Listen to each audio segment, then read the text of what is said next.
सर्वशक्तिमते परमात्मने श्री रामाय नमः। रामायण मानव मात्र के लिए आदर्श स्थापित करती है। आदर्श पुत्र, आदर्श भाई, आदर्श पिता, आदर्श माता, आदर्श राजा, आदर्श सेवक, आदर्श मित्र, यहाँ तक कि आदर्श शत्रु। इससे सभी को मार्गदर्शन मिलता है। जब कौशल्या को अपने प्यारे पुत्र राम के वन जाने का समाचार मिला तो उनके दुख की सीमा नहीं थी, परंतु विवेक का आश्रय लेते हुए उन्होंने श्री राम को वन गमन की आज्ञा प्रदान कर दी। धर्म धुरीन धर्म गति जानी, कहु मातु सन अति मृदुवानी। पिता दीन मोहि कानन राजू, जह सब भांति मोर बड़ काजू। धर्म धुरीन श्री रामचंद्र जी ने धर्म की गति को जानकर माता से अत्यंत कोमल वाणी से कहा, हे माता, पिताजी ने मुझको वन का राज्य दिया है, जहां मेरा बड़ा काम बनने वाला है। आयसु देहि मुदित मन माता, जेहि मुद मंगल कानन जाता। जनि स्नेह बस डर पसी भोरे, आनंद अम्ब अनुग्रह तोरे। हे माता, तू प्रसन्न मन से मुझे आज्ञा दे, जिससे मेरी वन यात्रा में आनंद मंगल हो। मेरे स्नेहवश भूल कर भी डरना नहीं, तेरी कृपा से आनंद ही होगा।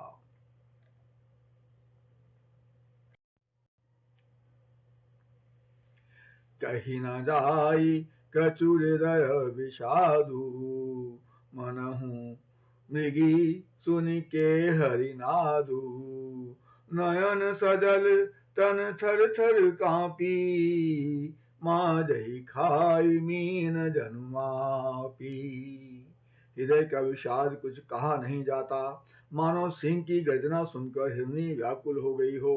नेत्रों में जल भर आया, शरीर थर थर कांपने लगा, मानो मछली मांजा पहली वर्षा का फेन खाकर बदहवास हो गई हो। धरि धीरज सुत बदन निहारी, गद गद वचन कहती महतारी। तात पितहि तुम प्राण प्यारे, देखी मुदित चित नित चरित तुम्हारे।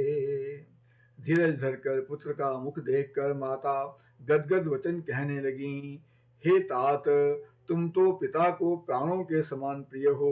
तुम्हारे चरित्रों को देखकर वे नित्य प्रसन्न होते थे।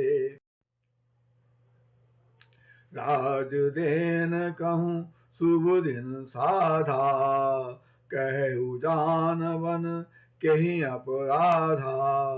तात सुनावहु मोहिनी रानू, को दिन कर कुल भयउ किसानू।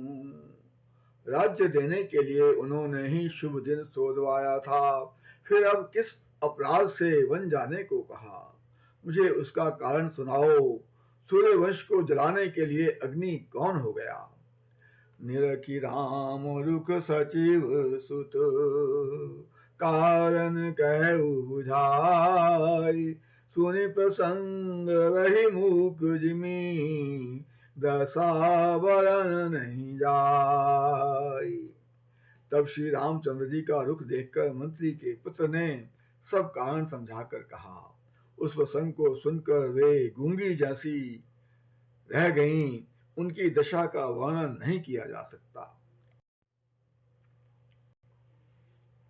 राखी न सकई न कही सक जाहू, तुहु भांति उर दारुण दाहू।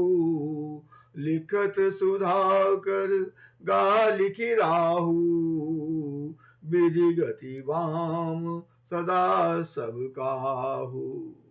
ना रख ही सकती हैं, ना यह कह सकती हैं कि वन चले जाओ। दोनों ही प्रकार से हृदय में बड़ा भारी संताप हो रहा है। विधाता की चाल सदा सबके लिए टेढ़ी होती है। लिखने लगे चंद्रमा और लिखा गया राहु। धर्म स्नेह उभय मति घेरी, भई गति सांप छुछुंदर केरी। राखहु सुतहि करऊं अनुरोधु, धर्म जाई अरु बंधु विरोधु। धर्म और स्नेह ने कौशल्या जी की बुद्धि को घेर लिया। सांप छुछुंदर की सी दशा हो गई। सोचने लगी, यदि हट करके पुत्र को रख लेती हूँ तो धर्म जाता है और भाइयों में विरोध होता है। कहूँ जान बन तो बड़ी हानि, संकट सोच विवश भई रानी। बहुरी समुझी तिय धर्म से आनी, राम भरत दो सुत समझानी। और यदि वन जाने को कहती हूँ तो बड़ी हानि होती है। इस प्रकार के धर्म संकट में पड़कर रानी सोच के वश हो गईं। फिर बुद्धिमती कौशल्या जी स्त्री धर्म को समझकर और राम तथा भरत दोनों पुत्रों को समान जानकर सरल स्वभाव राम महतारी, बोली बचन धीर धरि भारी। तात जाऊं बलि कीन्हे उनीका, पितु आयस सब धर्मक टीका। सरल स्वभाव वाली श्री रामचंद्र जी की माता धीरज धरकर बोली, हे तात, तुमने अच्छा किया। पिता की आज्ञा का पालन करना ही सब धर्मों का शिरोमणि धर्म है।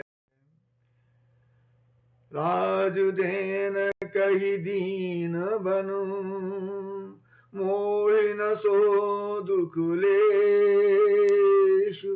तुम बिनु भरतहि भूपति प्रजहि प्रचंड कलेशु। राज्य देने को कहकर वन दे दिया, उसका मुझे लेश मात्र भी दुख नहीं है, किंतु तुम्हारे बिना भरत को, महाराज को और प्रजा को भारी क्लेश होगा। जौं केवल पितु आय सुताता, जौं जनि जाहु जान बड़ी माता। जौं पितु मातु कहु बन जाना, तो कानन सत अवध समाना। हे तात, यदि केवल पिताजी की ही आज्ञा हो तो माता को बड़ी जानकर मत जाओ, किंतु यदि माता पिता दोनों ने वन जाने को कहा हो तो वन तुम्हारे लिए सैकड़ों अयोध्या के समान है।